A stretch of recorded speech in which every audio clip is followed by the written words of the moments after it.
So as it appears that Garvey is now the Republicans' best chance of winning this election, he's promising voters that he's moderate enough to represent the entire state.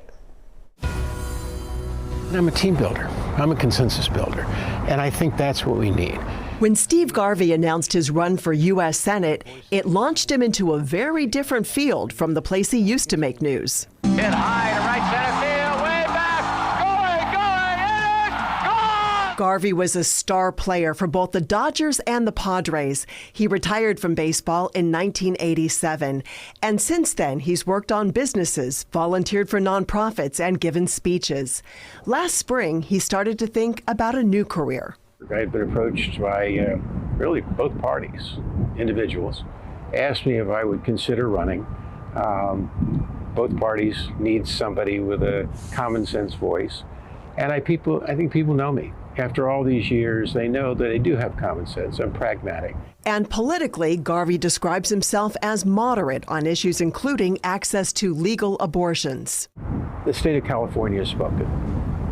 And as the next elected U.S. Senator, I will always respect the voice of the people of California and pledge to support that voice.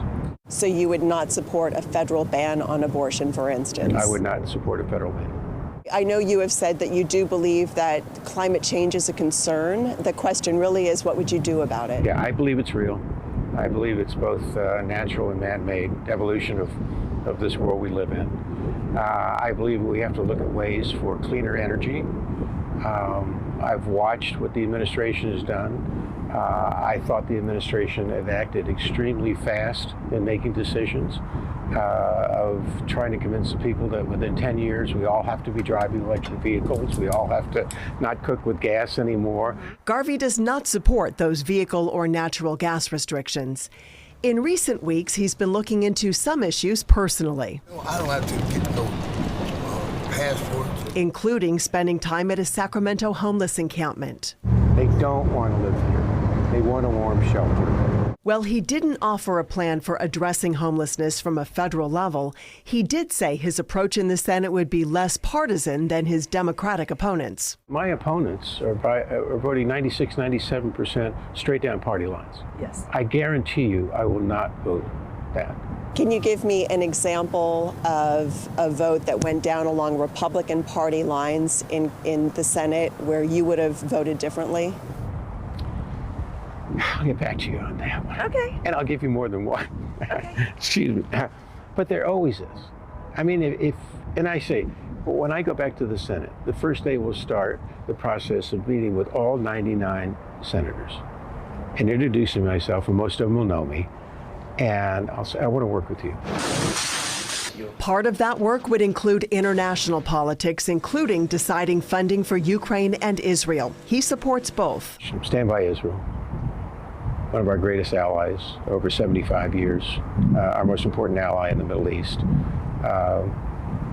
They were attacked by terrorists while they were sleeping one night on October 7th.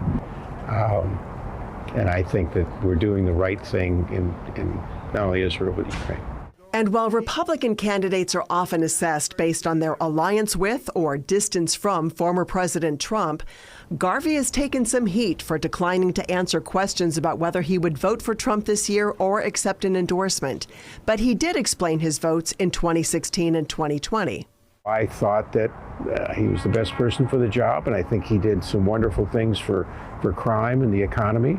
Garvey and his wife Candace live near Palm Springs. He has 7 kids and 7 grandkids. His charity work includes auctioning off his own memorabilia to raise money for prostate cancer as a survivor himself. This was the bat. Nearly 40 years after leaving the sport that made him a legend, Garvey is now hoping to develop a whole new set of fans. If you become our U.S. Senator representing California, what is one thing that you would like to accomplish that you'd feel really proud of that would just be a Steve Garvey accomplishment? And I think when it's all said and done, and I'll only be one term, that people will look back years from now and they'll be asked that question, and they'll say, I want to be a Steve Garvey senator. How would you define that?